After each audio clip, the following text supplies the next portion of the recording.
d'État ya Bakongo.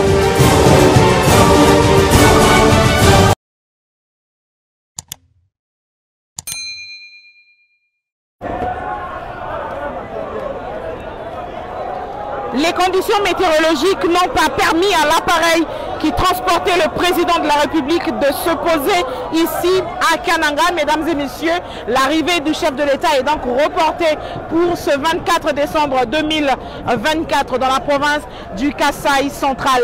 Mais avant, c'était une très forte mobilisation pour accueillir le premier citoyen congolais. La population s'est mouillée malgré la pluie. Elle est restée là. Et après la pluie, personne jusque-là ne se doute que le chef de l'État ne pourra venir encore leur parler. Et ça sera pour demain. Nous ne partirons pas, nous dormirons ici.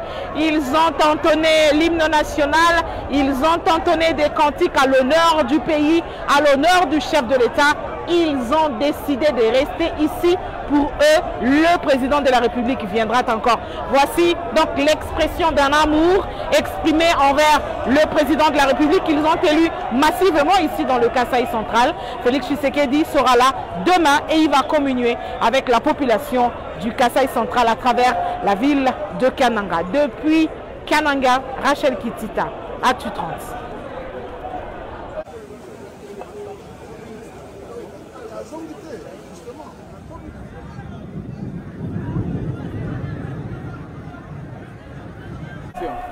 Togokendete Togola Lawa, ça signifie l'amour. L'amour pour ce pays, l'amour pour Félix Antoine Tshisekedi Tshilombo. Ce n'est pas annulé, c'est par les conditions météorologiques qui ne permettent pas que l'atterrissage du vol. Mais la population attend toujours.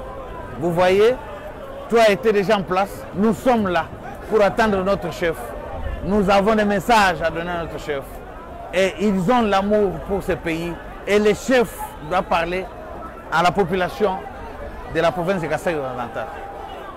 Merci beaucoup.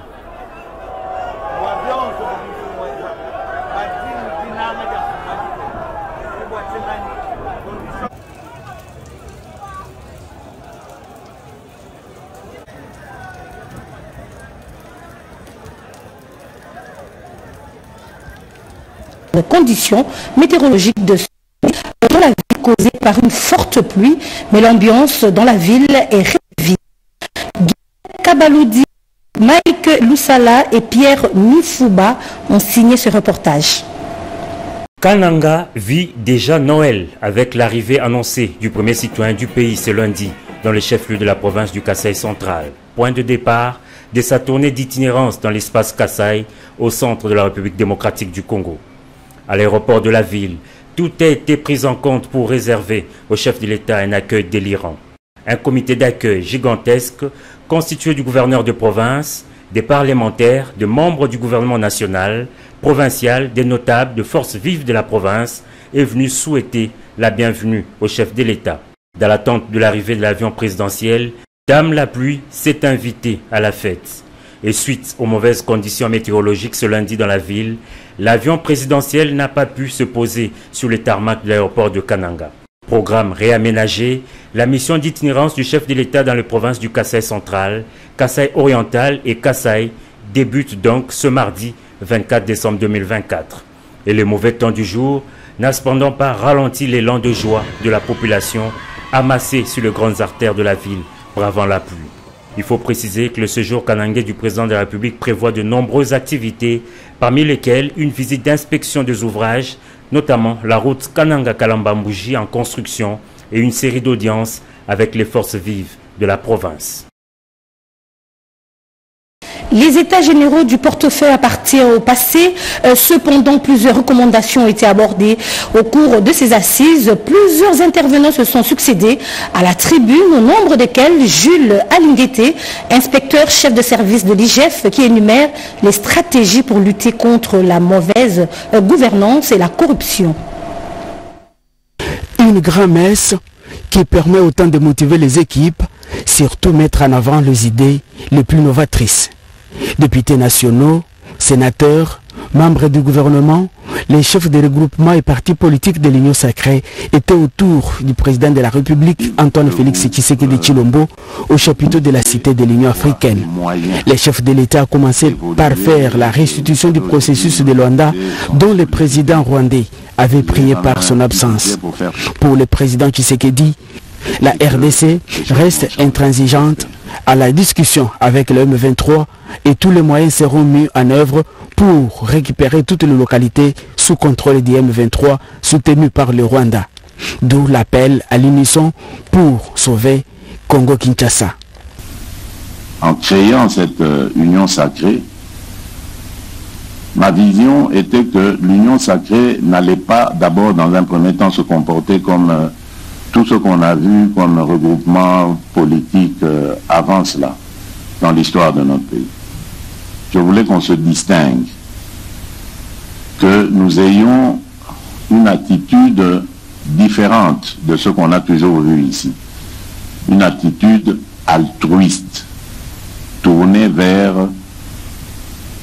l'intérêt d'abord de notre peuple.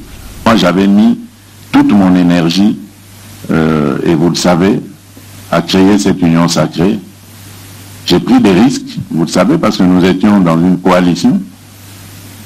Et lorsque j'ai vu que cette coalition me tirait vers le bas et ne me permettait pas de servir mon pays comme je l'entendais, j'ai donc lancé un appel à mes compatriotes, appel auquel vous avez tous répondu. Mais moi, je ne lançais pas un appel au partage des privilèges. Je lançais un appel à construire ensemble ce pays. La plus haute autorité politique de l'Union sacrée a demandé à tous de se doter d'une nouvelle mentalité afin de répondre aux attentes du peuple. Félix Antoine Tshisekedi a appelé à bannir les antivaleurs et à se réengager aux valeurs pour lesquelles l'Union sacrée a été créée, à savoir le peuple d'abord. Une délégation d'investisseurs zambiens a été reçue par le ministre d'État à l'Agriculture, Grégoire Muchai Mutombe, pour discuter de l'amélioration des semences en République démocratique du Congo. Par la suite, Mutombe a échangé avec le directeur général de l'USAID-RDC sur la sécurité alimentaire et les intrants agricoles. Un reportage signé Marie Kalong. Le soleil était à son zénith ce dimanche 22 décembre à Kananga, ville qui s'apprête à accueillir les institutions du pays. L'ambiance en début d'après-midi est montée d'un cran à l'aéroport du chef-lieu du Kasaï central. Banderole, calico, effigie des partis politiques de l'Union sacrée de la nation, arborés pour souhaiter la bienvenue aux premiers citoyens du pays très attendus par la population en cette période de fête. C'est quelque chose qui nous fait du bien de voir les nôtres revenir toujours vers nous pour fêter ensemble avec nous. C'est pendant les festivités que la famille se met ensemble pour discuter de certains problèmes. Comme il vient chez nous, nous allons parler avec lui et fêter ensemble. Et nous entendons parler du changement de la Constitution. Nous soutenons cette initiative.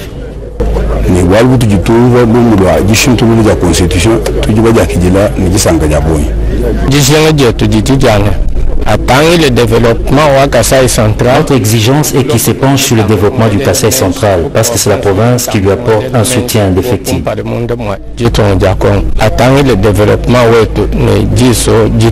Nous arrivons à quelques heures de l'arrivée de son Excellence Félix Antoine Tshisekedi Tshilombo, président de la République, chef de l'État et haute autorité politique de l'Union sacrée de la nation. Nous précédons en fait le chef de notre famille politique. Tout ce que je vais demander à la population de Kananga, du Kasaï central, du Grand Kasaï dans l'ensemble, je pense au Sankourou, je pense au Lomami, je pense au Kasaï, je pense au Kasaï oriental, c'est de réserver un accueil délirant au chef de l'État, notre président de la République. C'est le fils du pays, il a fait beaucoup de choses. En attendant l'arrivée du chef de l'État, des délégations ministérielles se succèdent à l'aéroport. Le décor d'une communion parfaite entre le chef de l'État et les centres kassaïens est donc bien planté à quelques heures de l'entame d'une mission d'itinérance que devra effectuer le président de la République dans cette partie de la République démocratique du Congo.